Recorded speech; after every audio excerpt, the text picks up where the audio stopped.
¿Están ahí todos? O buena parte. 45 estamos en clase. ¿Alguna duda de la clase anterior?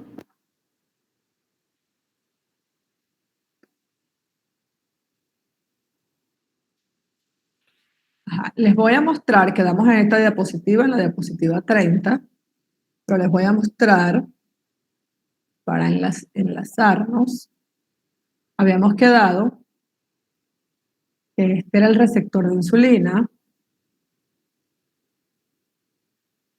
Habíamos dicho el receptor de insulina, por su configuración, tenía que estar de forma perfecta para que todos los procesos pudieran darse. En cuanto a lo que es el mecanismo de producción o el mecanismo de acción del receptor de insulina, una alteración en alguna de los pasos de su activación o en su conformación estructural puede dar origen a una causa de mecanismo de producción de resistencia a la insulina. Entonces puede estar dada la resistencia a la insulina desde el tipo prereceptorial, desde el tipo receptorial, desde el tipo postreceptorial. Entendiendo que estos son los pasos de acople que tiene que venir una insulina, ¿qué pasó? A ver, ¿qué está pasando aquí?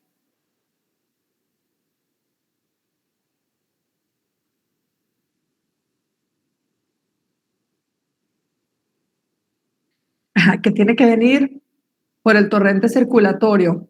¿Desde dónde viene la insulina? ¿Desde dónde viene el receptor? ¿Desde dónde llega?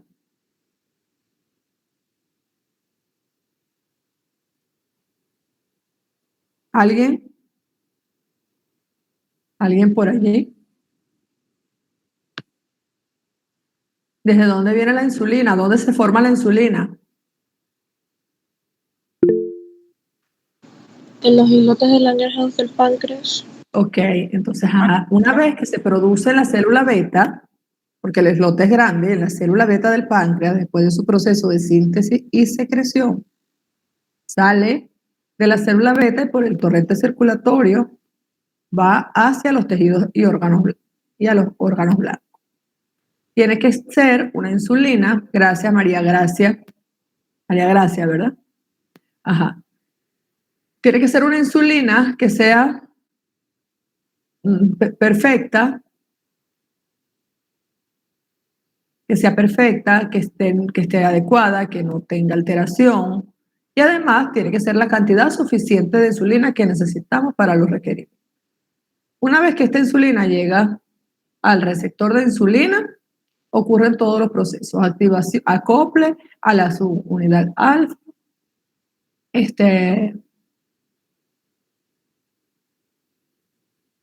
por aquí va.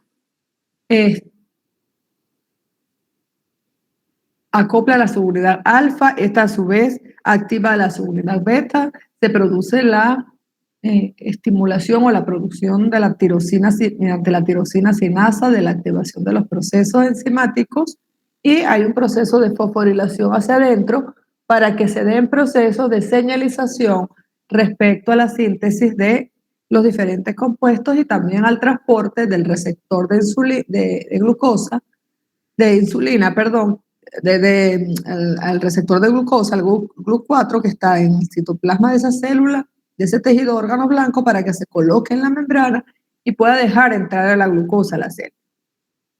De allí que alguna alteración en cualquier parte va a provocar que ese receptor de glucosa no va a viajar desde el citoplasma a la célula y la glucosa también va a quedar en el torrente circulatorio.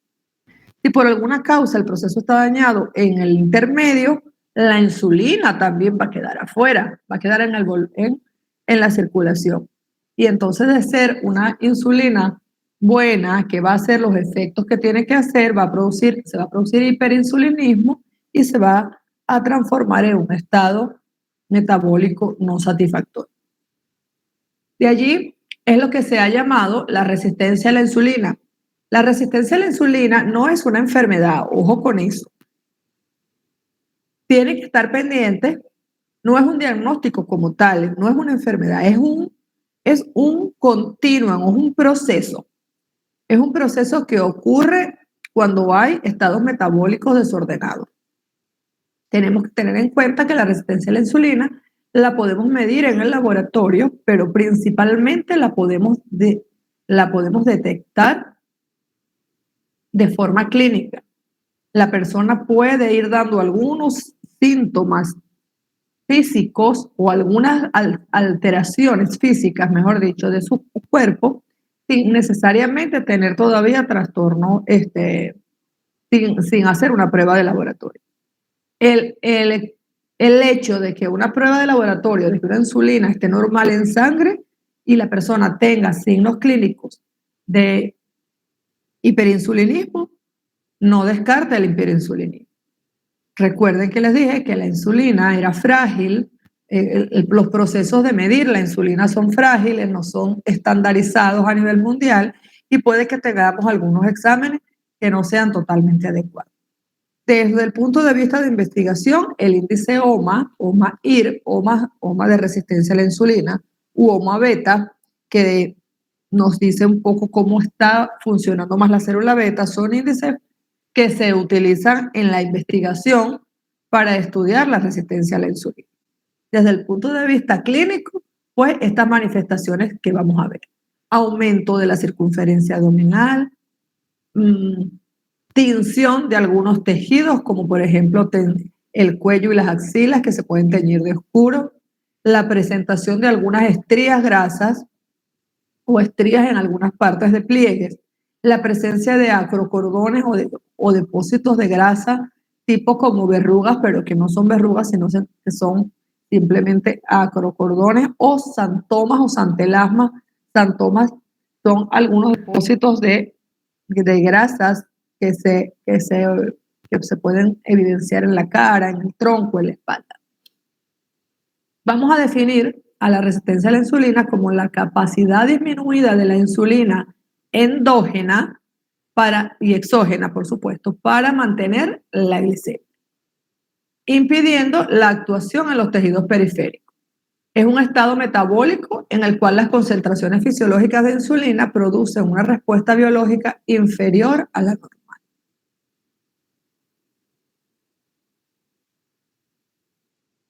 Ay, Dios, a mi izquierda está. Ok.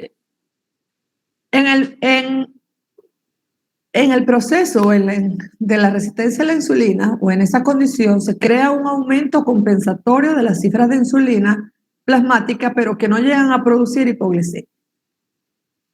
Este es un proceso que puede estar, que es el que precede, que es el que se da antes de producirse lo que es diabetes. Entonces nosotros podemos todavía tener valores de glucemia normal, pero existiendo un estado de hiperinsulinismo. Aquí la función protectora de la insulina va a cambiar de una función protectora a convertirla en un factor de riesgo de enfermedad cardiovascular. Y en la imagen ven que dice síndrome metabólico. El síndrome metabólico es un conjunto de situaciones que coinciden para estar en un estado de riesgo de padecer en varias enfermedades como la hipertensión, diabetes, enfermedades renales, muchas otras más, pero que además es producida por el conjunto de todos estos factores que ven alrededor. Dentro de ellos se incluye la resistencia a la insulina. Decimos que una persona tiene síndrome metabólico también se llama síndrome X, síndrome de Raven, y más recientemente síndrome cardiometabólico renal. El síndrome metabólico se caracteriza porque en él se presenta, cursa con resistencia a la insulina, obesidad visceral, alteraciones de los lípidos en la sangre y la presencia o no de hipertensión. Faltaría por aquí añadirle también la presencia de algún trastorno de la glucemia. O sea, puede que la glucemia esté normal, pero puede también que haya un trastorno de la glucemia sin llegar a ser diabetes o puede inclusive tener la diabetes acá acompañada. Entonces lo vamos a definir como un grupo de condiciones comórbidas que incluyen obesidad, hipertensión, metabolismo desordenado de carbohidratos y lípidos, y que es la combinación de factores de riesgo cardiovascular significativos, pero lo más importante de todo es que son modificables. Si nosotros volvemos a la figura de atrás y modificamos los valores de colesterol que tenemos en sangre, que los podemos modificar dependiendo de la dieta o la alimentación saludable que tengamos, si modificamos nuestros parámetros de cintura, nuestros parámetros de cuello, nuestra circunferencia de cuello, nuestra circunferencia de cintura, circunferencia cintura-cadera, esto puede mejorar. Y posteriormente también, y también podemos controlar las cifras de presión arterial simplemente con disminuir el consumo de sal o si se medica algún fármaco para la hipertensión arterial. Si vamos un poco, si vamos un poco a lo que es el proceso, si vamos un poco a lo que es la génesis o el mecanismo patológico por el cual ocurre todo esto, es que cuando estamos en estados de depósitos de grasa, debemos entender que estamos en estados de inflamación. La acumulación de grasa con el tiempo y en diferentes, en cualquier parte, no solamente cuando medimos talla, peso y sacamos el índice de masa corporal, sino que también tenemos algún depósito de grasa visceral. Se va a ver también allí, o eso va a conllevar a que hay depósito de diacilglicerol y de muchos otros compuestos o mediadores que son negativos para el metabolismo, como la leptina, por ejemplo, las adipoquinas, y todo esto provoca inflamación. Esta inflamación favorece con el tiempo diferentes situaciones que alteran la señalización de los procesos, alteran, por ejemplo, la señalización del funcionamiento de esos receptores celulares, alteran las barreras de las células, disrumpe las barreras físicas de la matriz extracelular y también provocan depósito de sustancias como aumento del colágeno y hialuronato, procesos que son iatrogénicos para la célula. Todo esto va a favorecer al aumento del acceso a la insulina al músculo, pero también a un estado de insulina resistencia. Va a disminuir, el acceso de la insulina al músculo porque hay un estado de insulina resistencia, porque si los receptores están dañados, pues ese exceso de esa insulina al músculo se va a ver alterado, con la consecuente producción de eventos cardiovasculares posteriores. Nosotros podemos tener algunas sustancias que favorecen entonces que este proceso o que le hacen la contraparte a estos procesos. Así como tenemos las adipoquinas, tenemos la adiponectina y tenemos entonces unas sustancias que también protectoras como las incretinas, por ejemplo, que pudieran ayudarnos a favorecer que estos procesos se mejoren o no se den no se expresen. Pero lo mejor que hay que hacer para que estos procesos no se expresen es controlar los ácidos grasos libres, controlar la hiperglicemia, controlar o favorecer estilos de vida como el ejercicio que no favorezcan esos depósitos de grasa visceral. Entonces, para más o menos tener una idea de cuáles son los criterios diagnósticos de ese síndrome metabólico, nosotros tenemos dos patrones en cuanto a medidas. Podemos tener el índice de masa corporal, que es el peso sobre la talla al cuadrado, y sobre 30, un índice sobre 30, nos va a dar que tenemos un índice sobrepeso, obesidad 1, obesidad 2 y obesidad mórbida.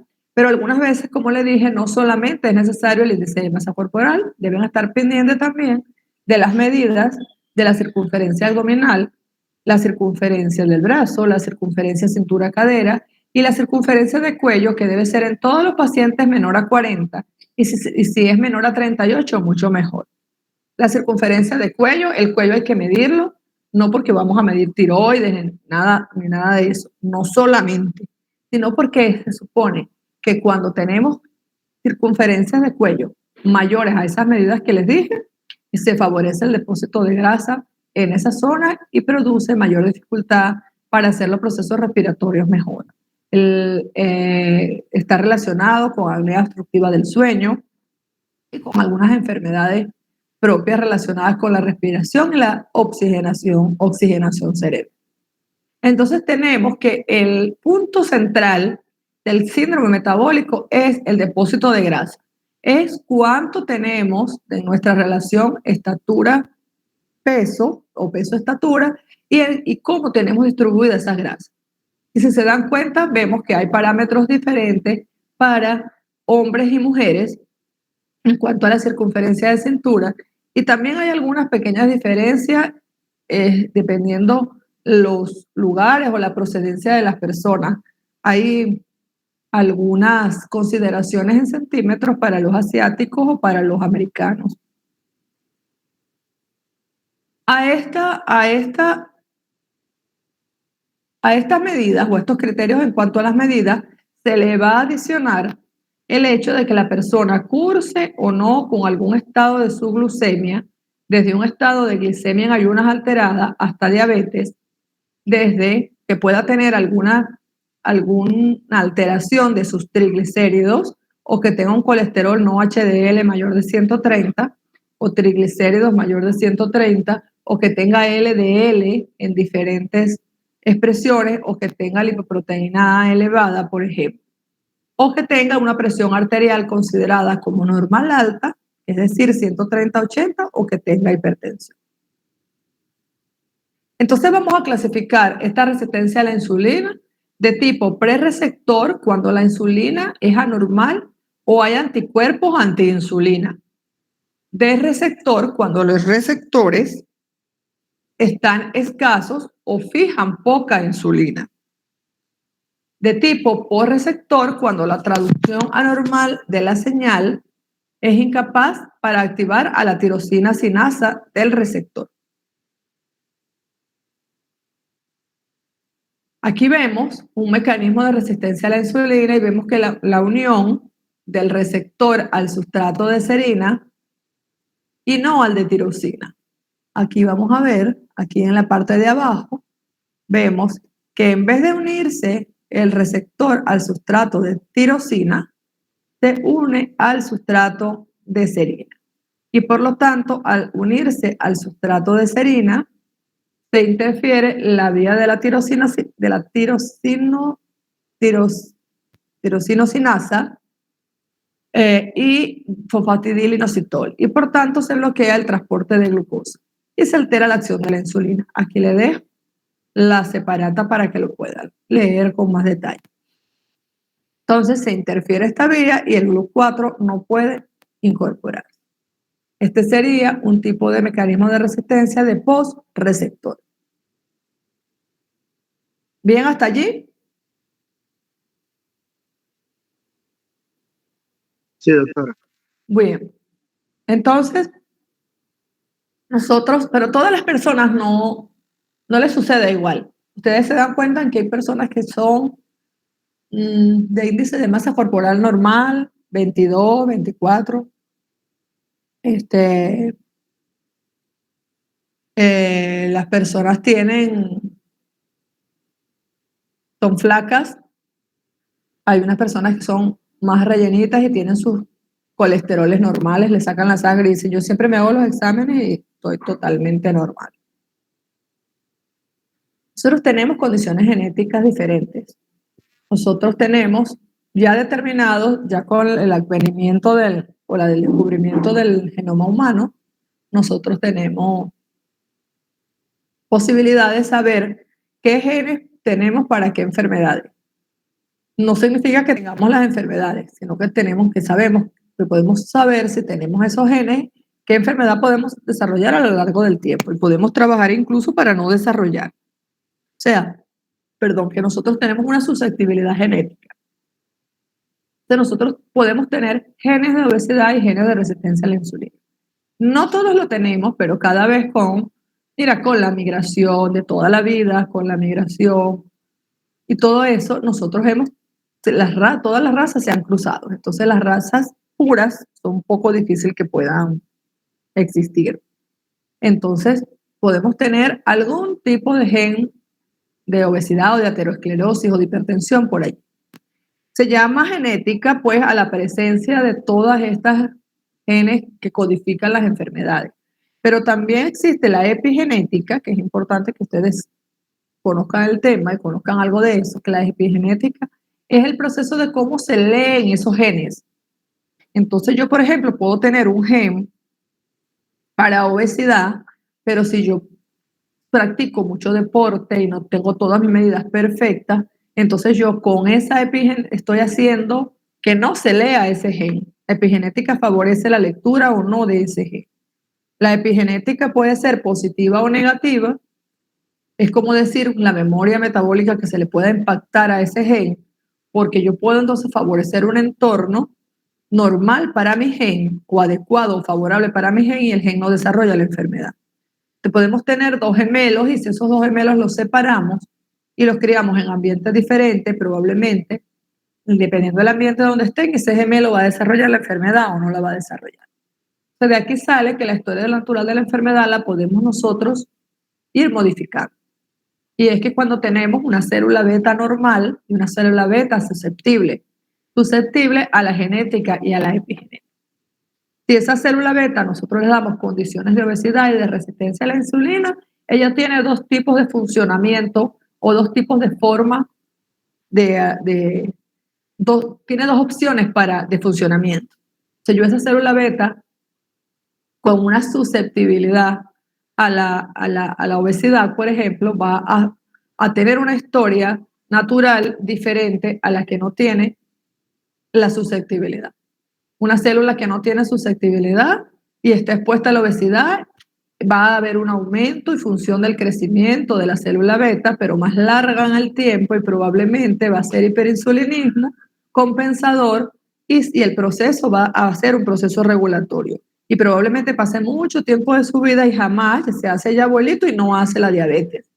Pero si tiene una célula beta muy susceptible o susceptible y se expone además a un ambiente alimentario y físico de resistencia a la insulina y de obesidad, esa célula se va a hacer disfuncional y va a morir con mayor facilidad.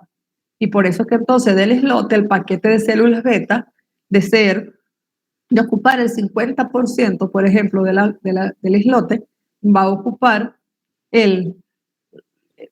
cada vez menos porcentaje. Y entonces va a haber, además, va a haber apoptosis, muerte de la célula beta. Y va a haber entonces una tolerancia de la glucosa que se va a ir alterando con mayor facilidad y la persona, dependiendo de los plazos de compensación, va a hacer la diabetes. Va a ir de un estado de prediabetes a un estado de diabetes. Eso es lo que llamamos historia natural de la enfermedad. En una persona normal, recuerden que habíamos dicho que el valor normal de glucosa en sangre era de 70 a 99, ¿correcto? Entonces tenemos que si tomamos la glicemia en ayunas, en un ayuno de 8 horas, la persona debe tener hasta 99. Esto es considerado normal. Glicemia en ayunas se considera normal cuando tenemos de 70 a 99, ¿ok? Es más, dijimos 80, pero hasta 99. Ok. 70 sin síntomas, porque si una persona tiene 70 con síntomas, tiene hipoglicemia. Ok. Pero a esta misma persona que le tomamos la glicemia en ayuna, le vamos a dar, después que le tomamos la sangre aquí para medirle en cuánto tiene en ayuna, le vamos a dar 75 gramos de glucosa a tomar.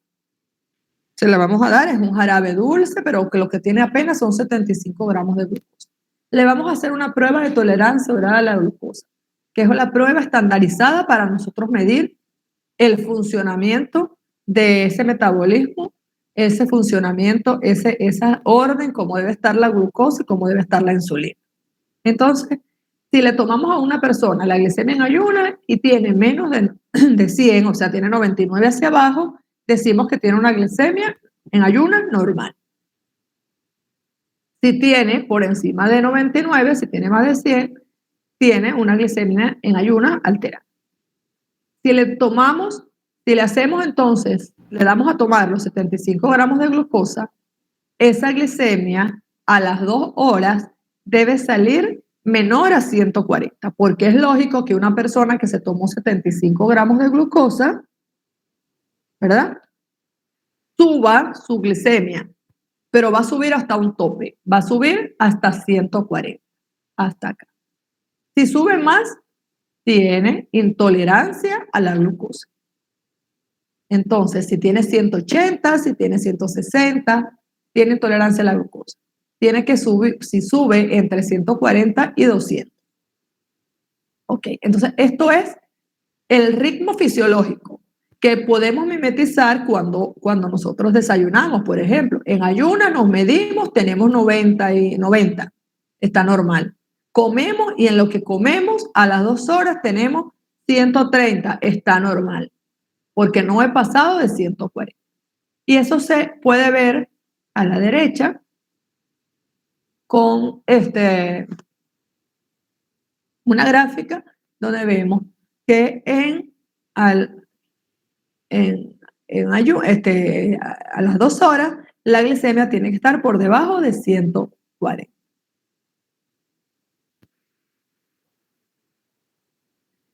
Si por el contrario, una persona en ayunas le tomamos una muestra de sangre y vemos que su glucemia está por encima de 126, decimos que esa persona tiene diabetes.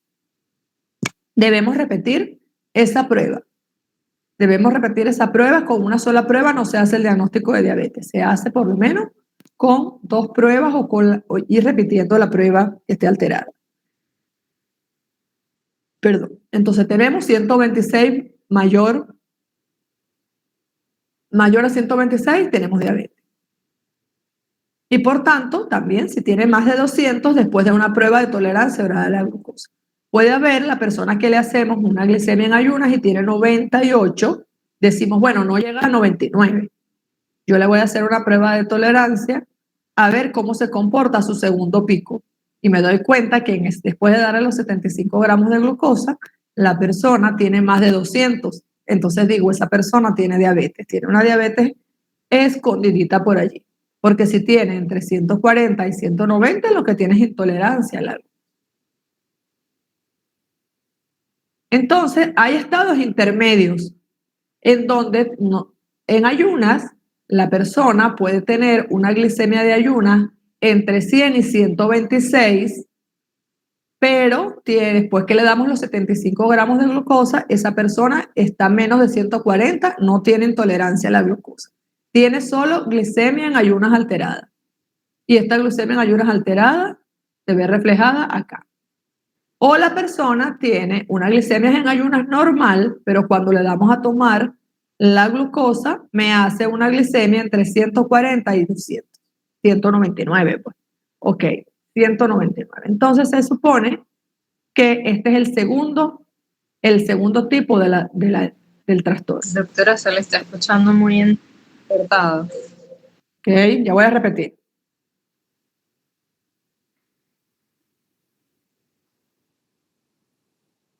Ahora es el internet. Bueno. Sí, ahorita se escuchaba súper entrecortado, pero ya se escucha mejor.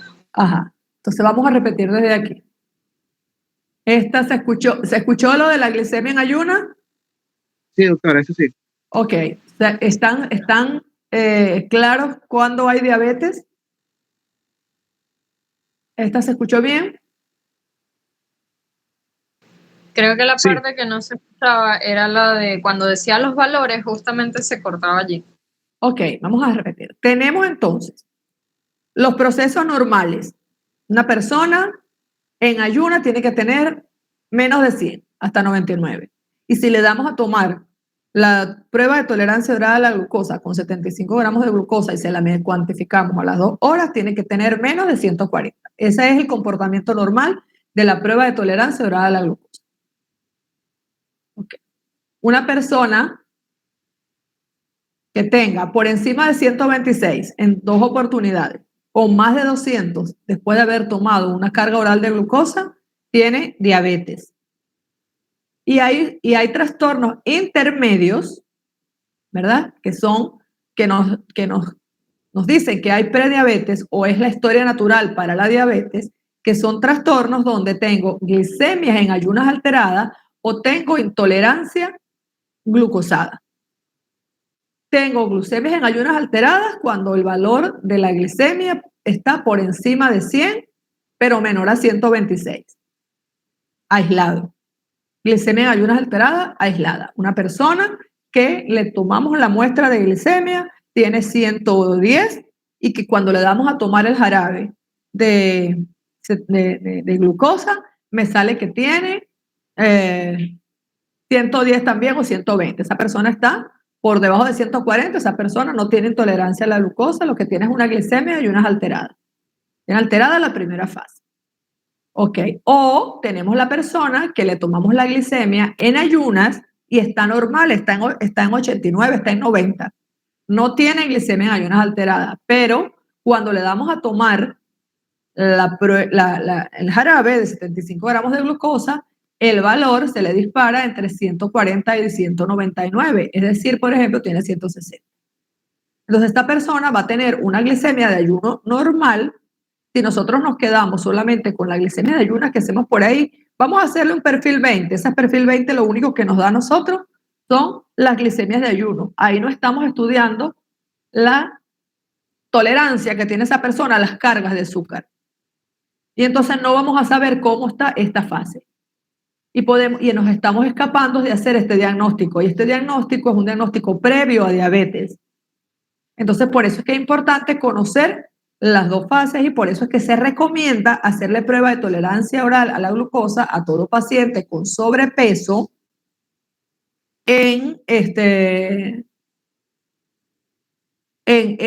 por lo menos después de los 35 años a la población general y a los pacientes con sobrepeso una vez cada 3 años. ¿Para qué? Para buscar trastornos que no se ven con una glicemia que está cercana a 100, pero que está todavía normal. ¿Ok?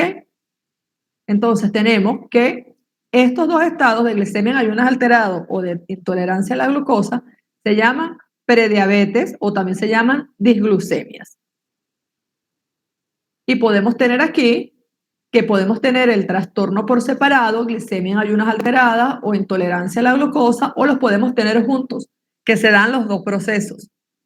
Y aquí entonces nos damos cuenta que la resistencia a la insulina va a estar en el primer proceso. Estamos evaluando lo que son las primeras fases, el componente hepático, y en la producción de la insulina está alterada la primera fase, y en la intolerancia a la glucosa, la resistencia a la insulina es sobre todo en el blanco, en el órgano blanco, y está alterada la segunda fase de la producción de insulina. Y entonces nosotros tenemos que ponerle aquí muchos más intervenciones. La metformina nos ayuda con estos 2 procesos, también las pioglitazonas, las rosiglitazonas, pero también nos ayuda el ejercicio, la buena alimentación, todos los factores modificables, echarlos hacia atrás. En la medida en que los procesos por separado tienen un pronóstico de producir diabetes a largo plazo, pero cuando los procesos están juntos, se dan a la vez, tenemos mucho más probabilidad de tener diabetes. ¿Ahora sí se entendió? ¿Se escuchó bien? Sí, doctora. Con base en eso son los criterios que salen en los criterios diagnósticos de diabetes y todo eso por ahí. Hay algunos estudios venezolanos que han hecho mundiales de prevalencia de la diabetes y de prediabetes. Hay un estudio venezolano que se hizo en todos los estados de Venezuela y en Anzoátegui, este estudio lo llevó la Sociedad de Medicina Interna con las universidades del país. Entonces, acá nosotros con estudiantes de fisiología y de fisiopatología nos tocó hacer el estado Anzoátegui, nos tocó hacer el estado Anzoátegui, Monagas y Bolívar y Nueva Esparta. Con los estudiantes de Bolívar lo hicieron con los estudiantes del núcleo de Bolívar, hicieron el de Bolívar.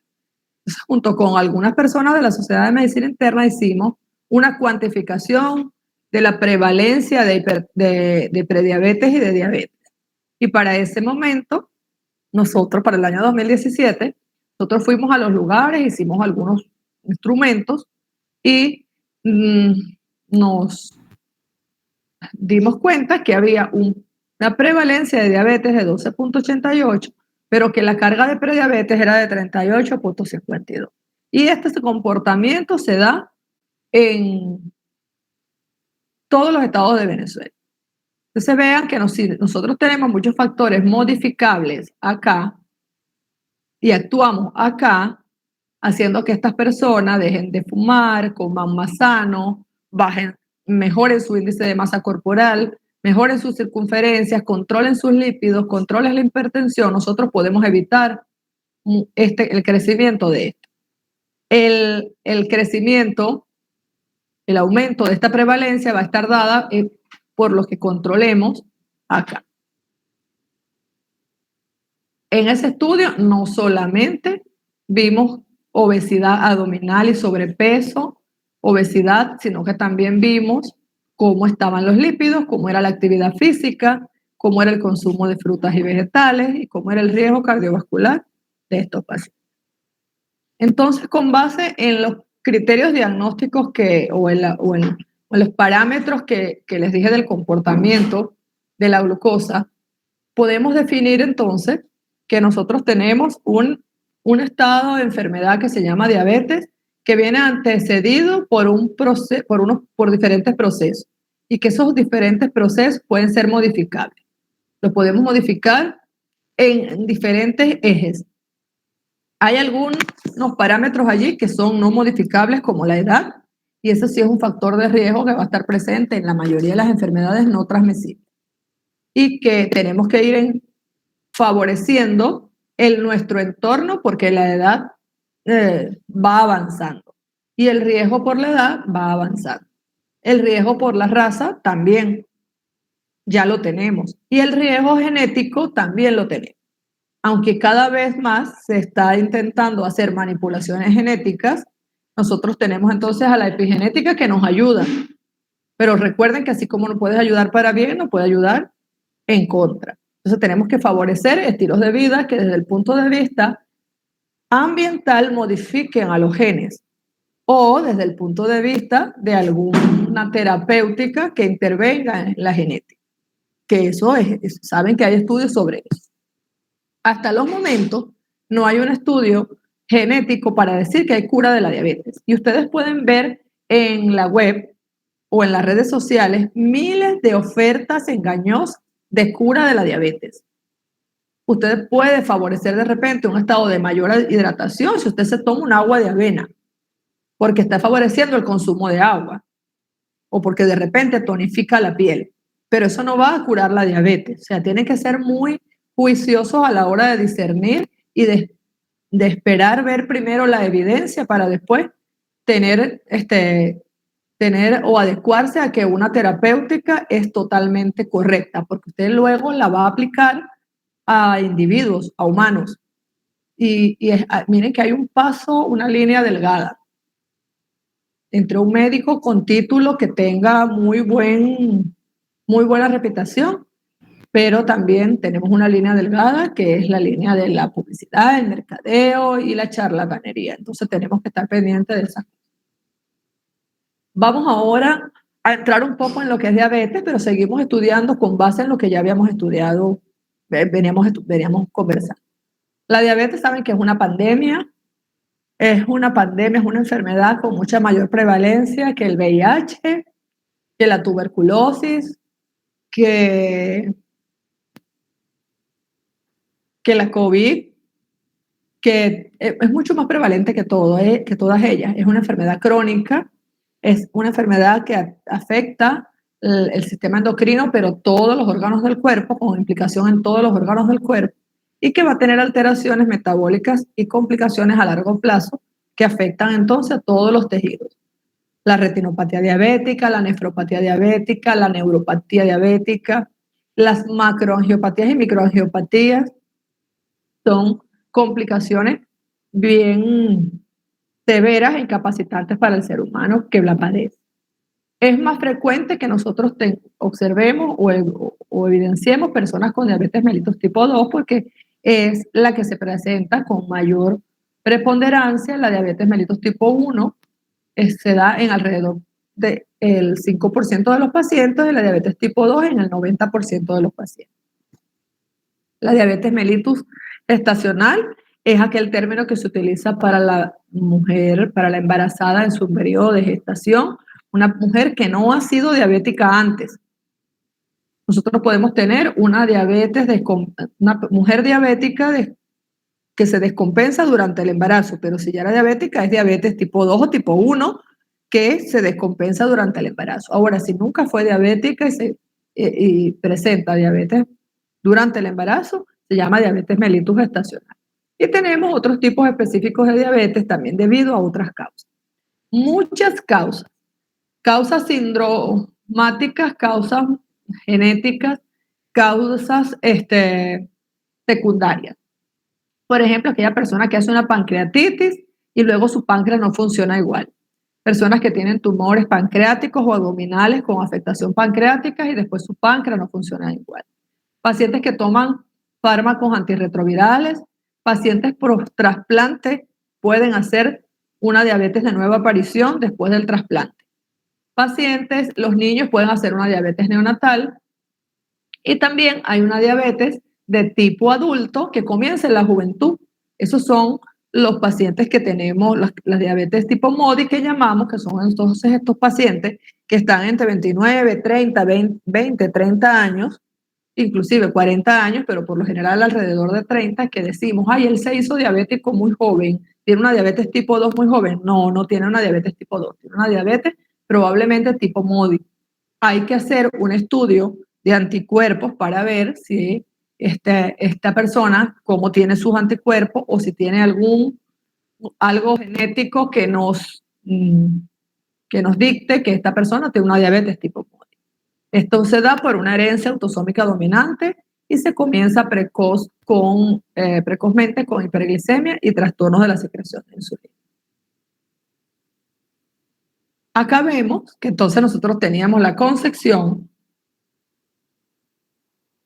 de lo que es la persona con una diabetes producida por el consumo o la acumulación de grasa y las personas con diabetes que son delgados.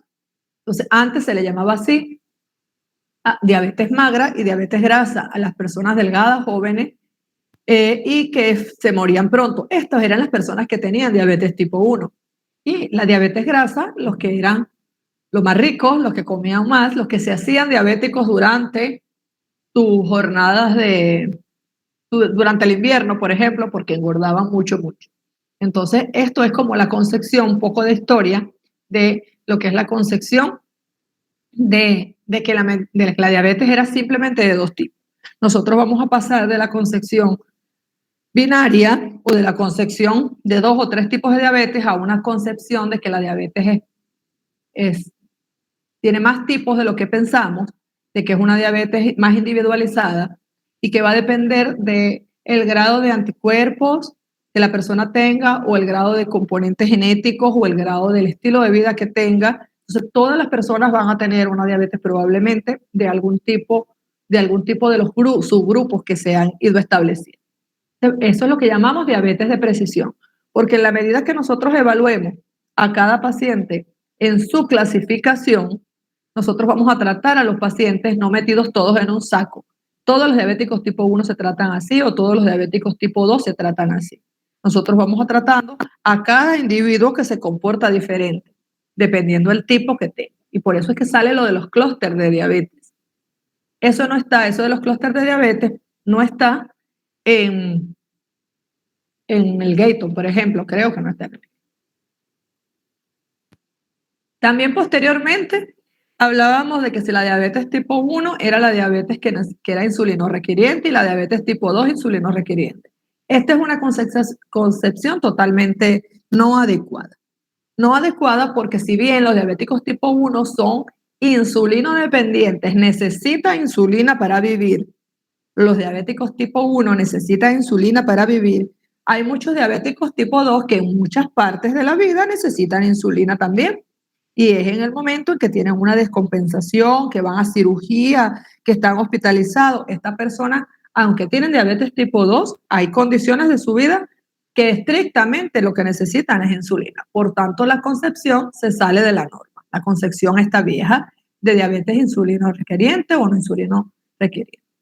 Y que el diabético tipo 2 es no insulino requeriente, pues también es falso, porque hay estudios que dicen que nosotros podemos, independientemente que la persona tenga diabetes tipo 2, podemos darle un bolo basal de insulina y así ponemos en receso su páncreas y esta persona y le damos puede tratarse con un oral e insulina y este paciente va a tener mejor pronóstico y va a cuidar más la reserva de células pancreáticas que le quedan.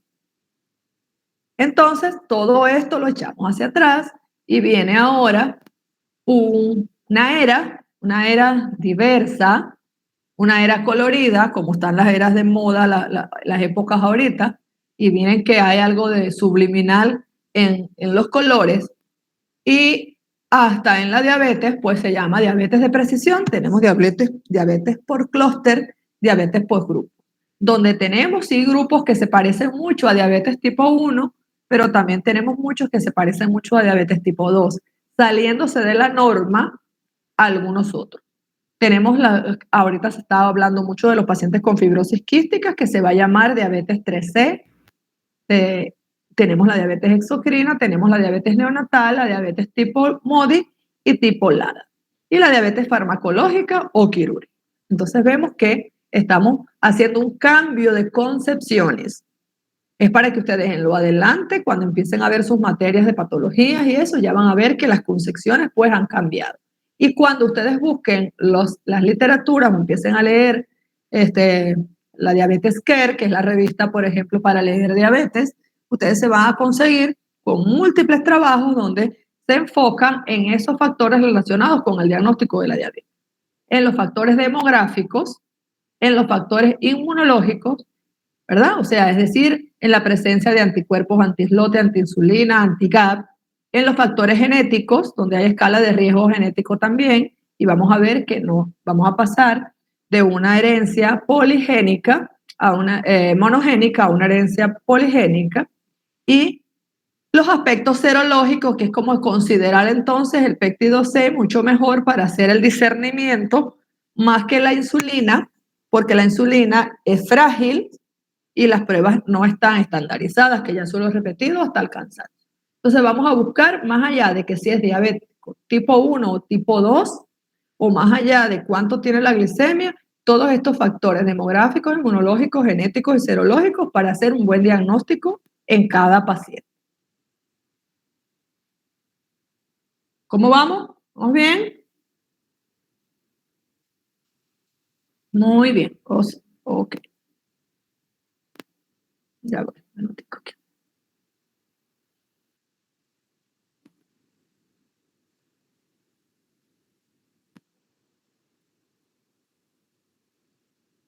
Ok. Entonces, aquí vemos los subtipos que habíamos conversado. Diabetes tipo 2, que esta que se presenta más en la adultez. La moradita, que es la diabetes tipo 1, y vean que es como una montaña, que desde los 6 meses, desde los primeros meses, podemos hacer el diagnóstico si tenemos síntomas y estamos aquí, pero que si de repente no hacemos el diagnóstico o estamos aquí, puede que no diagnostiquemos porque decimos que la persona está normal o que es un estado donde no podemos tener una prueba. O sea, dependiendo el lugar donde nosotros nos encontremos con el paciente, podemos hacer un diagnóstico adecuado o no adecuado de diabetes. Podemos perder el momento, pero no vamos a perder el momento porque no lo tuvimos en mente, sino porque justamente está en el momento donde no se están expresando todos los valores diagnósticos para nosotros poder hacer el diagnóstico en ese momento. Entonces tenemos que tener muy en cuenta que un primer encuentro o un único encuentro con una persona no descarta que la persona tenga o no la enfermedad, porque los patrones se comportan diferentes a lo largo del tiempo.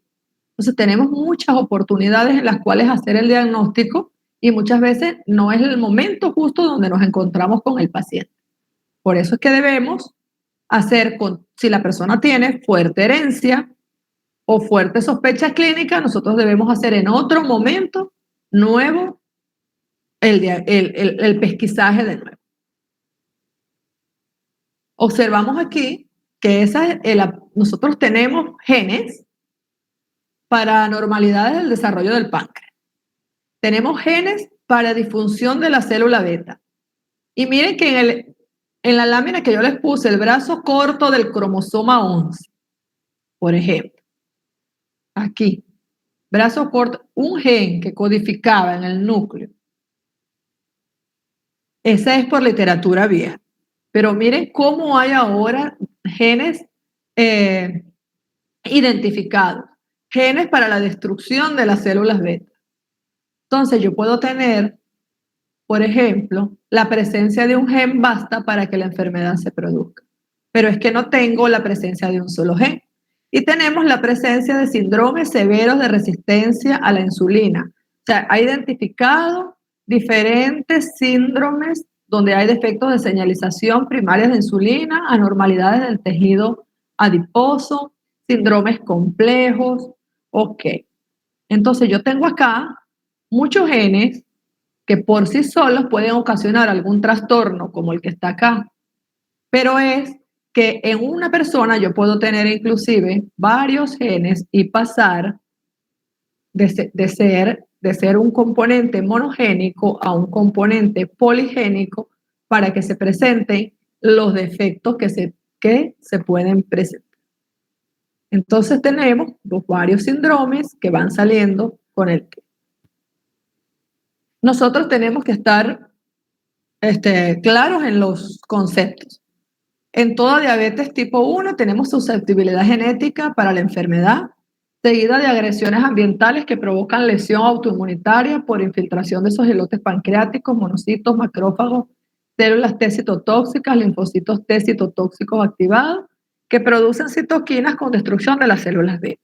Esto quiere decir que yo traigo una susceptibilidad genética y un factor ambiental, por ejemplo, una infección, pudiera disparar esa diabetes. ¿Cuáles anticuerpos o cuáles marcadores pueden estar relacionados? Perdonen lo de la gráfica en inglés, pero no importa, ustedes la traducen.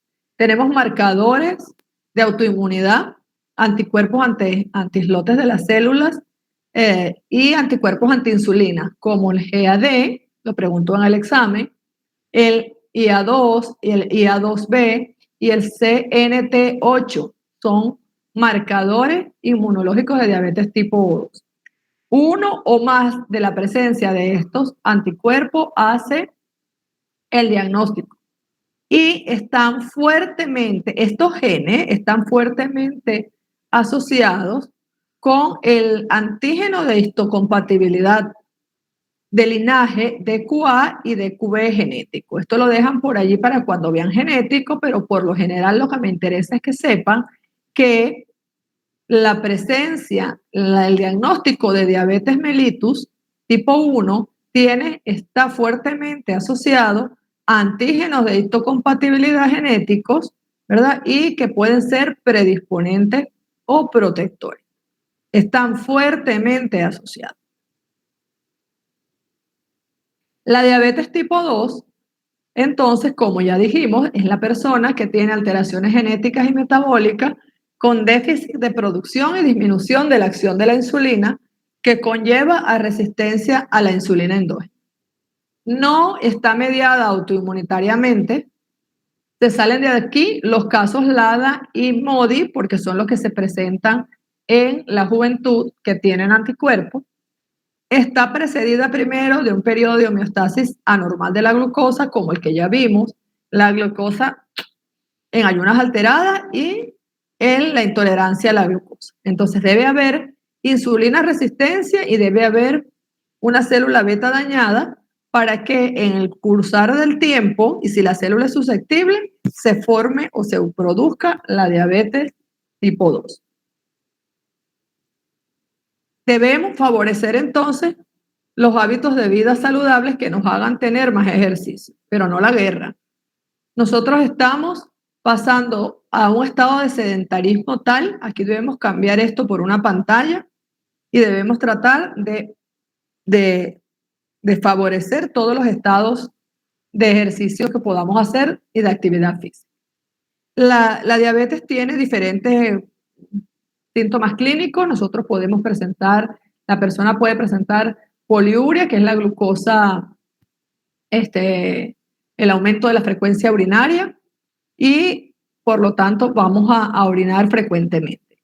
Hay un umbral de filtración para la glucosa. Cuando la glucosa está sobre 180 miligramos por decilitro en sangre, ya podemos entonces observar cruces de glucosa en orina. La persona puede cursar con pérdida de peso, con astenia, que es malestar corporal, como falta de fuerza, con polifagia, que es aumento del hambre, y el cambio de ese metabolismo de los carbohidratos por el músculo en el intento de corregir la falla energética de la glucosa por deficiencia insulínica va a provocar todos estos tipos de situaciones. Y también puede provocarse a formación de cuerpos cetónicos y provocar acidosis metabólica.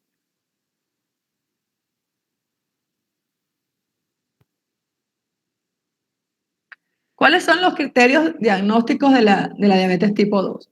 Tenemos, según la Asociación Americana de Diabetes, los criterios diagnósticos de diabetes son tener una glicemia mayor de 200 a cualquier hora del día si presentamos síntomas. Entonces, usted no debe esperar ayuno. Usted puede tomar la glicemia de la persona en cualquier momento del día si esa persona está sintomática. Sin embargo, debe tenerse por lo menos 2 cuantificaciones. 2 glicemias en ayunas mayor de 126 miligramos por decilitro. O sea, si usted tiene la primera con 126 miligramos por decilitro, usted la vuelve a cuantificar en otro momento, ya hace el diagnóstico. Le puede hacer una prueba de tolerancia oral a la glucosa en sangre y la persona, después de tomar 75 gramos de glucosa a las 2 horas, va a tener más de 200 miligramos por decilitro. Ese es el valor. Vamos a corregir esto aquí para que no se me confunda.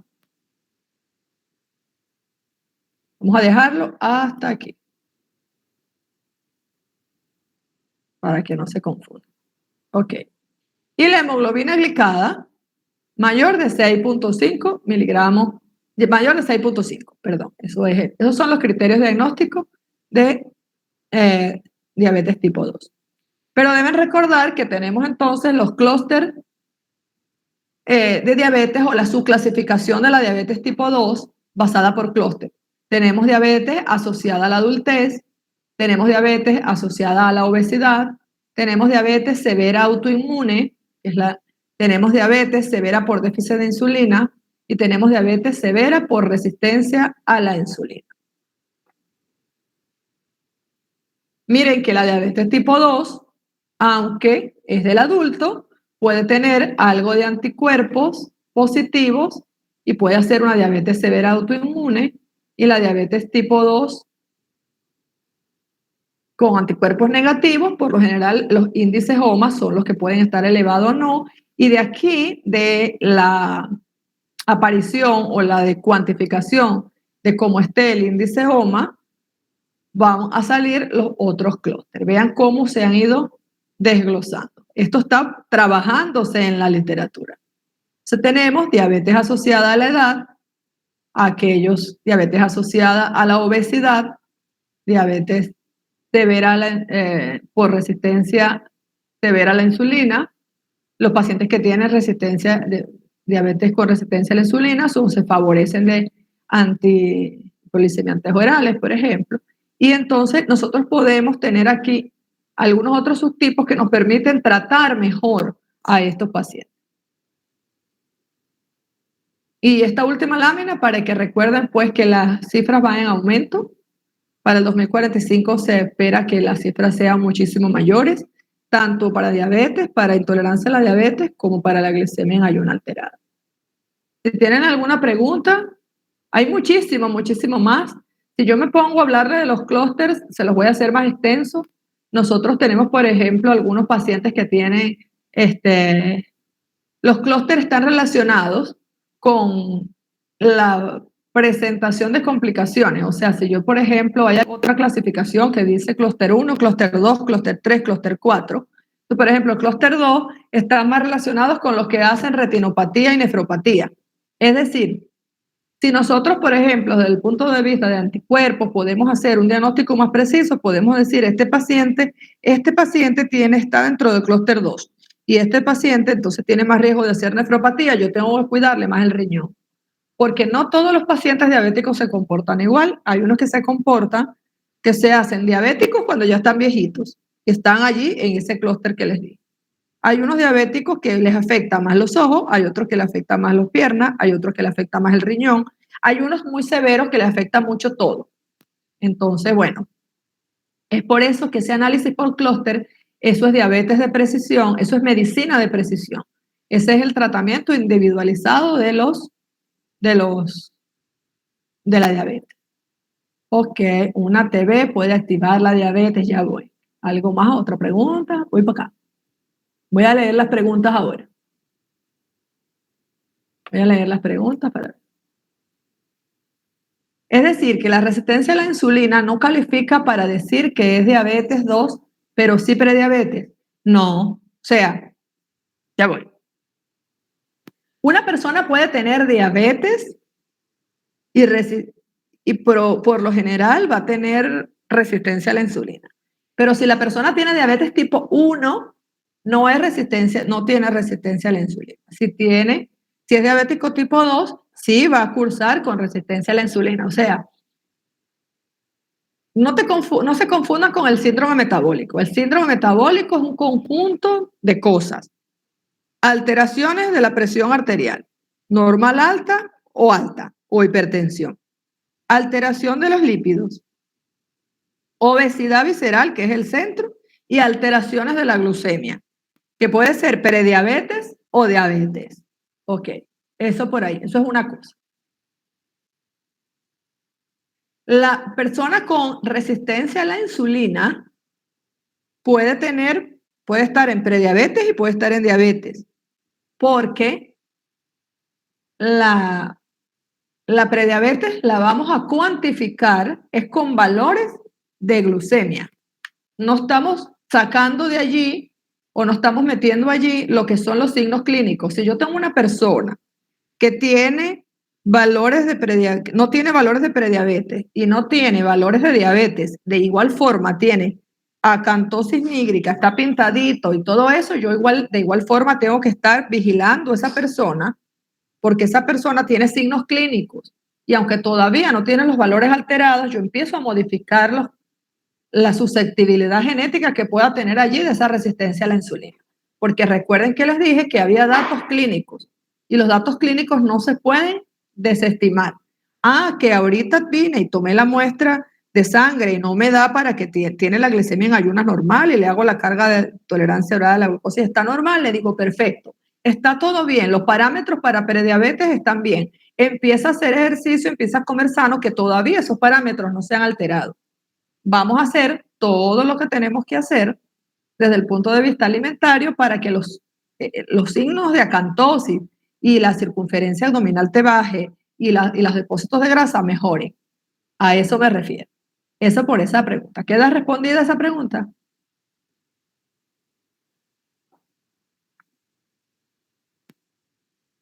Ok. Una TB puede activar la diabetes tipo 1 o 2. Cualquier enfermedad están más relacionadas las enfermedades virales, sobre todo el COVID, la COVID ahorita, la COVID es más glandular. Le gusta más las glándulas tiroideas, pancreáticas. Hay mucha gente que quedó posterior a la COVID con diabetes por dos causas. Una, por la preferencia que tenía el virus sobre la glándula, y otra por el exceso o aumento de esteroides que se consumían durante la enfermedad. La tuberculosis puede dar en cualquier parte. Nosotros podemos tener tuberculosis de páncreas y puede producir diabetes. Nosotros podemos tener tuberculosis en cualquier parte de nuestra economía, meningia, peritoneal, renal, en cualquier parte. Ok. El aumento y el consumo de esteroides también. Amelie, pregúntame.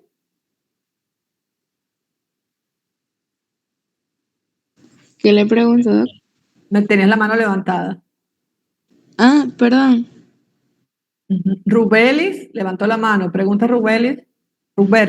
Doctora, cuando habló sobre la carga 75, creo que sí, correcto. cuando habló de la glucosada, yo he presenciado como pacientes no, o sea, al tomársela, el indicativo es que se lo tienen que tomar como si fuera un shot, o sea, ya de una, no despacito ni nada. Y entonces personas vomitan inmediatamente o vomitan al rato después. Entonces no se llega a completar el examen. En esos casos, ¿qué se hace? Porque he visto que se lo mandan a hacer más que todo a las mujeres embarazadas. Bueno, esa pregunta es muy importante. Uno de los mejores métodos para evaluar bien todas esas fases es esa prueba. Es una prueba empalagosa porque son 75 gramos de azúcar o de glucosa que te vas a tomar, y entonces te lo vas a tomar así, pues, tuki. La idea es que preparen a la persona para que tolere y no pierda la prueba. La prueba no debe hacerse tomando y después vaya y coma, porque nosotros tenemos medido en ese frasquito de glicolás 75 gramos de glucosa. Y de repente en una empanada que se va a comer la persona o en 2 empanadas de desayuno, puede haber hasta más de 75 gramos o menos de 75. No lo sabemos, no podemos cuantificar cuántos gramos de glucosa tiene un desayuno. Entonces, esa prueba de postprandial para hacer diagnóstico no es adecuada.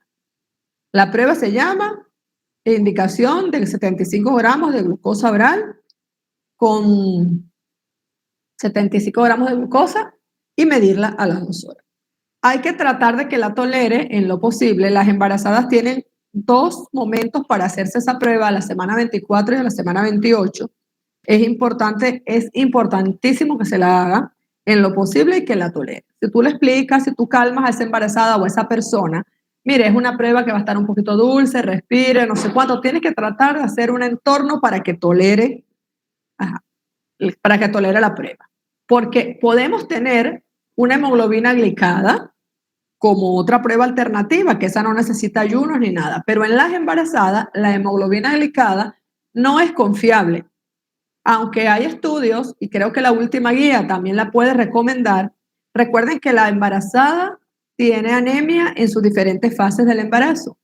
Entonces, hay estudios a favor y otros en contra, donde dicen que la hemoglobina glicada no es la prueba ideal para las embarazadas, para diagnosticar diabetes gestacional, porque como lo que se glica es la hemoglobina, entonces una embarazada que pueda cursar en su primero y tercer trimestre, en todos los trimestres con anemia, sobre todo en el primero y en el tercero, entonces no va a ser confiable la hemoglobina glicada. La ideal es la prueba de tolerancia oral a la glucosa. Si usted tiene una persona que no está embarazada y no tolera esa prueba, le hace una hemoglobina glicada y ya, y una hematología para ver si esa prueba es confiable. Si no, tiene que repetirle 2 veces una glicemia venosa. Y tiene entonces las otras pruebas, de que si en cualquier hora del día, con síntomas o sin síntomas, le echan la mano a las otras pruebas. Pero la mejor prueba, la mejor prueba para tratar o para pesquisar las 2 fases es esa. Eso es uno de los contras que tiene esa prueba, que algunas veces no es tolerada. Pero no es tolerada, no es que es la mayoría la toleran, pero sí ocurren datos importantes, datos de personas que no las toleran. tiene que estar pendiente con eso.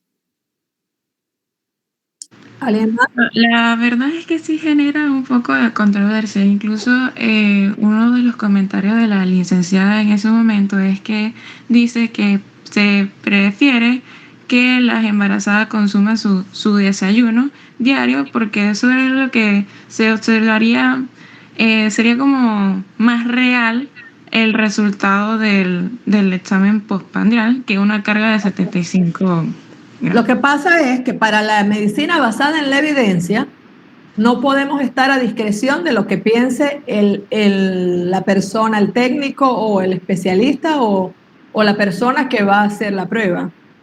O sea, la prueba, si yo tengo un paciente que ya pacientes con diabetes y tiene mucho tiempo conmigo en la consulta y yo ya no voy a diagnosticar intolerancia, alteración de su segunda fase, ya yo lo tengo en tratamiento, sino que yo quiero saber cómo está su glicemia después que él come. Es válido que yo le haga una postprandial con lo que él coma, con tu desayuno, o sea, ¿por qué? Porque yo no voy a hacer diagnóstico de nada. Es para hacer el primer diagnóstico. O sea, el primer diagnóstico tiene que hacerse como lo dice la estandarización. De hecho, les digo, la hemoglobina glicada debe hacerse con un equipo estandarizado. Un equipo, no cualquier prueba de hemoglobina glicada sirve, porque debe haber una estandarización de la prueba. Yo creo que aquí en la zona existen pocos aparatos estandarizados.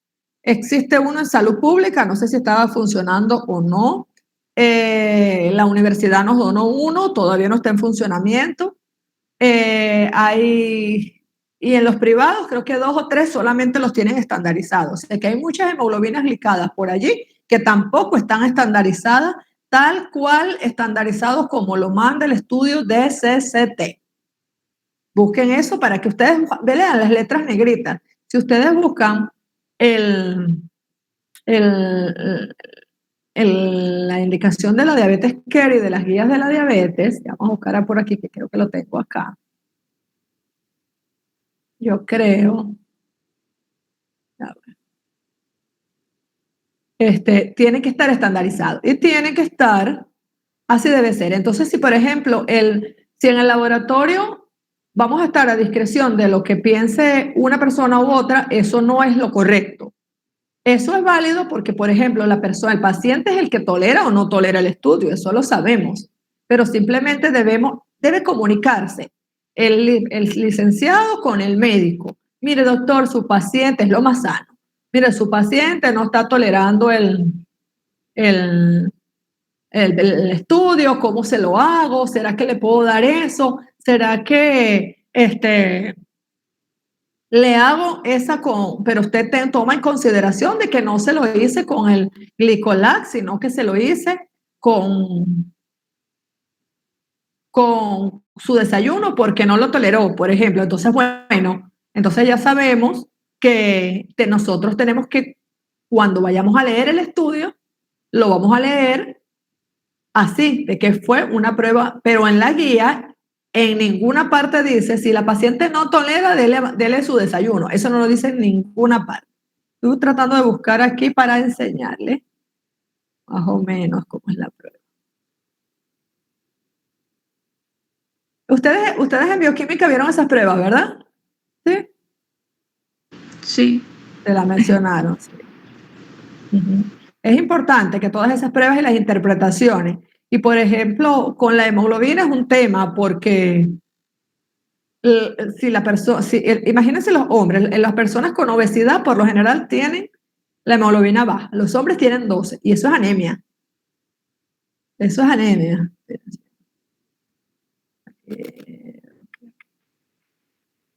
Criterios de diabetes. Ustedes tienen que estar todos los eneros actualizando el Diabetes Care, las guías de diabetes, estas son las del 2024.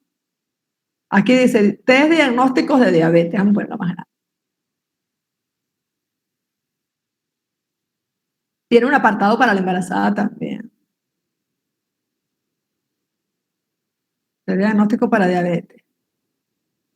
Dice, una hemoglobina, una C en plasma, o una glicemia, una glicemia a las 2 horas con 75 gramos de glucosa oral. y la ausencia de una de hiperglicemia inequívoca en cualquier otro momento. Ok. Aquí explica cómo se hace la prueba y a ver, están los criterios. La hemoglobina mayor a 6.5, A1C mayor a 6.5, la glicemia mayor a 126, la glicemia mayor a 200 a las 2 horas, o que una persona tenga síntomas a cualquier hora del día y hiperglicemia inequívoca. Ok, ya voy. Pero por aquí dice lo de la DSST. Aquí dice DSST, diabetes controlan complicaciones trials. Acá. Entonces, esto es según este estudio. Dice, la prueba de tolerancia oral a la glucosa está con el programa de estandarización de glicohemoglobina, el Programa Nacional de Estandarización, de la Organización Mundial de la Diabetes, aquí está. Tiene que estar estandarizado a esa forma. Si el equipo de ese laboratorio está estandarizado, pues bien, esto es, léanse es todo. Para los criterios diagnósticos les recomiendo que se lean. Ay, mi madre. La página 20, desde la página 20. El apartado número 2 de esto ya está en español. Esto creo que está en español por allí, si no, esto es fácil traducirlo. De todas maneras, yo se los voy a compartir, pero eso está en español por allí. ¿Alguna otra duda? Es muy importante que eso se aclare, porque nosotros somos los doctores que recibimos los exámenes y tenemos que trabajar de la mano con los bioanalistas. Somos un equipo. Y es importante porque entonces, mire, hay muchas cosas que aprender. Vamos a ver todo tipo de profesionales en este camino. Hay mucha gente que ha aprendido las cosas por encimita. Hay personas que no leen, inclusive profesionales que no leen las letras pequeñas. Hay personas que no leen las letras negritas, médicos. Entonces nosotros tenemos que estar de acuerdo. Ok, doctora, no pude hacer la prueba de esta forma porque el paciente no toleró, por esto, no quiso, no sé cuánto. Le estoy ofreciendo esta para que salve la responsabilidad de no estar haciendo una prueba que el médico no pidió. Pero si la hizo así como nosotros, por ejemplo, vamos a pedir un cultivo y le ponemos, yo le coloqué tal antibiótico y tal antibiótico, esa información yo se la mando al bacteriólogo, al microbiólogo o al licenciado, y entonces, bueno, perfecto, para que él sepa, de igual de allá para acá, doctora, hice esto y esto, por esto y por esto y por esto. Perfecto. Entonces ya nosotros sabemos a qué atenernos, y fue la paciente no toleró y el licenciado con mucho interés hizo esta prueba, yo tengo que hacer este análisis. Pero tengo que saber que el diagnóstico, como es un diagnóstico de nuevo, es como que a mí me traigan, yo tenga que decir a una persona de 5 años y a su familia, usted sufre de diabetes tipo 1. Yo tengo que estar confiado en ese examen. A ese diabético tipo 1 no le voy a hacer poscarga. A ese diabético tipo 1 tengo que hacerle su glicemia en ayuna y un péptido C para ver cómo está esa insulina y sus anticuerpos, antislotes, o sea, a todo el mundo no se le manda poscarga por matarse. De hecho, la indicación para la población general está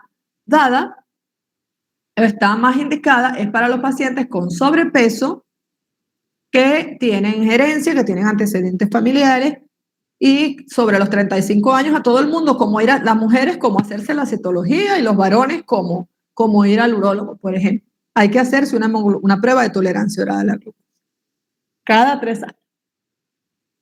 Y anual si está alterada, pero que todavía no tiene los valores de glicemia alterados.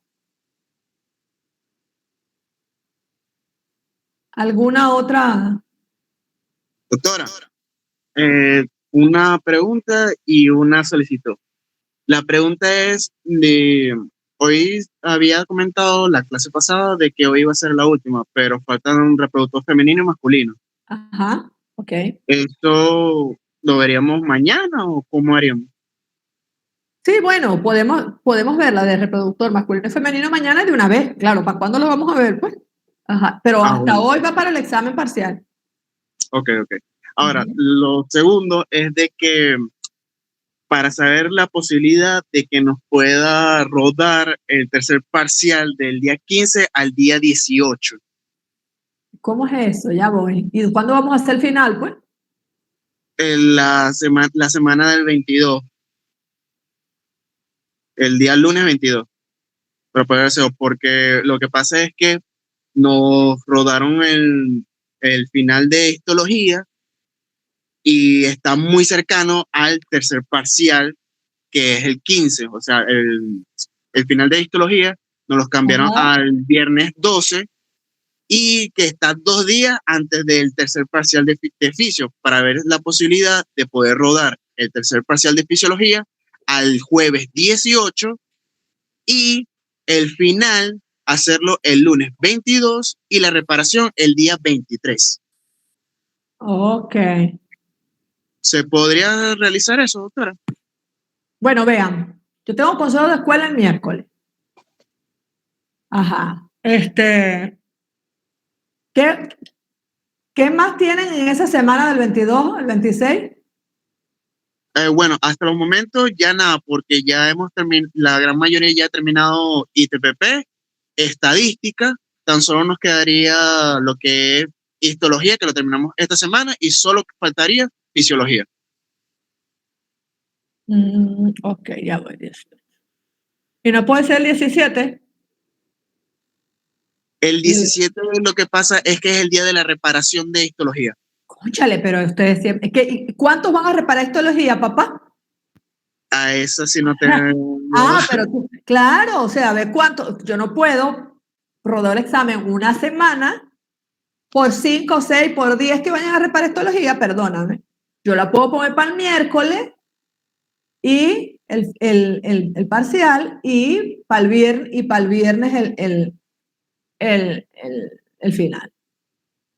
Les va a quedar amuñoñado todo, todo, todo. Ve, si quieren lo dejamos hasta aquí.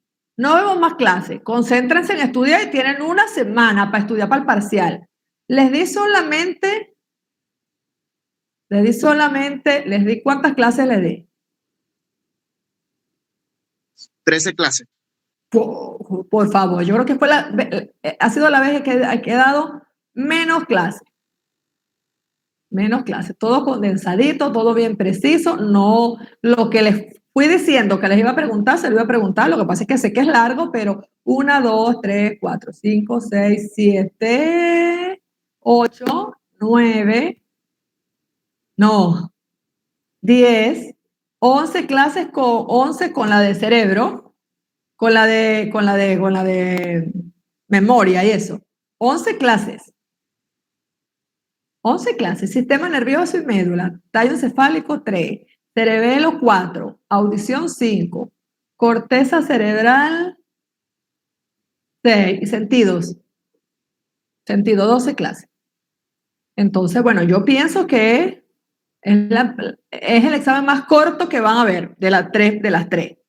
Claro, ahora dime tú, ¿cuántos van para histología? Me acaba de llegar la información de que aproximadamente como 20 personas van a reparar histología. ¿Y cuántos son? Y yo voy para 158 por 20, que además van para reparación. No estoy brava, ya sabes que yo hablo así. Ajá, díganme ustedes, entonces es como que, gracias. Díganme ustedes, Bueno, ¿cómo que no es? Sí tiene razón, pero entonces, ¿para qué día entonces tendríamos la posibilidad? ¿Para el mismo 17? Claro, el 17 hacemos, el 17 hacemos o sea, yo no tengo problema de que en esa semana hagamos los exámenes. Déjame buscar el calendario aquí. El 17, el parcial, no tengo problema. El 17 el parcial y el viernes el final. Yo pediré ese salón porque no es me estoy saliendo de mi horario, pero eso no importa porque ya al final no están ocupados los salones. Bueno, podría ser yo una encuesta. Probablemente el viernes final y reparación. Yo por lo general hago eso. Siempre hago el mismo día final y reparación. Si alguien se me queda para reparación, busco y le hago otra reparación, ¿me entiendes? Pero yo convoco, eso es lo que yo hago. Yo aquí por lo general a las personas que no les da para final, van a reparación de una vez el mismo día. Y por lo general nadie se queda en el final. Esa es tradición.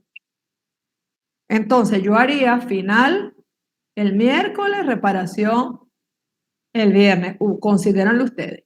Van a tener 2 días más y miren, cuando uno va para un congreso, tiene que dar 3 conferencias el mismo día.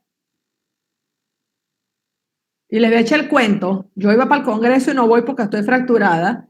Y yo una conferencia la mandé grabada. Y la otra que no iba a dar, la va a dar la profe Marianela, o sea que va a dar las de ella y las mías. Y 2 conferencias le tocan, una a las 8 de la mañana y una a las 11. Eso lo hace un médico, nada más. Así que simplemente ustedes están estudiando cosas que son relacionadas. Aquí hemos hablado de tejido, aquí hablamos de todas esas cosas. Entonces, no tienen que estudiar, tienen toda esa información aquí metidas igualito para un día para otro. Eso es mentira que ustedes, mire, ¿y saben qué les va a pasar? Entonces, que no van a estudiar nada para pasar histología y entonces después va a arrancar con fisiología y entonces ¿qué van a tener menos tiempo de estudiar fisiología? Sin embargo, si estudian de las 2 cosas, que tienen un cerebro bien grande, bien joven, estudian de las 2 cosas, 1 hora para uno, 1 hora para otra, 1 hora de descanso, una dormidita, una comidita, una dormidita, otra vez vuelvo y así. Si quieren yo les hago el horario de clase para que vean cómo van a estudiar en una semana esas 12 piches clases. Entonces, ustedes me avisan si la dejan el lunes o si la ponen el miércoles. No hay ningún problema. Bueno, doctora, yo estaré comunicado con usted para decirle la decisión que tomamos todos. Dime, Agustín.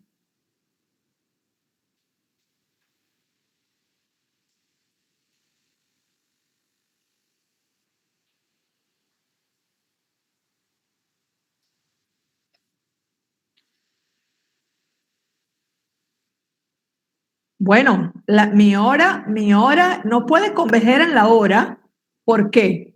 Porque ese horario de fisiología siempre es miércoles y de 7 a 9 de la mañana, eso es fisiología.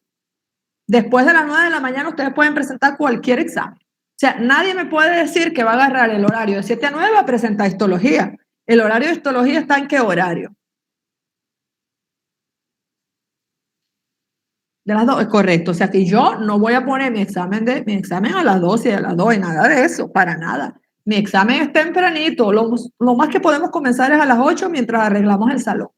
Pero es en el horario de la mañana. Y si lo voy a hacer el viernes, allí sí tengo que buscar salón y hora porque no es mi horario. Y tengo que entonces hablar con el consejo de escuela el miércoles, este miércoles de una vez, para yo poder decirle a los profes que están ahí que me presten un horario, por si acaso el Zoom está ocupado. Si ya terminaron los profes de ahí, yo puedo usar el mismo salón, y si no, tengo que usar los otros. Que yo creo que ya han terminado, pero ustedes deben darme las respuestas antes del miércoles, porfa. Hoy la tendrá, doctora. Ok, muy bien. Chévere. ¿Cómo no? Bueno, muchas gracias, doctora. Que tengan feliz día. Ajá. Dejen ese temario hasta acá. Dejen ese temario hasta acá, no les voy a poner otra clase para que entonces tengan que estudiar más para el final también. Entonces, dejen ese temario hasta acá. Cualquier cosa, cualquier duda por tu vía, Ángel, me haces llegar. Si tienen alguna duda con los que no vinieron, con los que no sé cuántos, que tienen alguna duda en esta semana, me las pueden hacer y yo se las respondo. ¿Bien? Ok. El miércoles yo voy a recoger yo voy al consejo de escuela y allí me entregan los trabajos. Sí, que yo se los voy a entregar. Muy bien, perfecto. Nos hablamos entonces. Chao. Chao. Chao, doctora, gracias.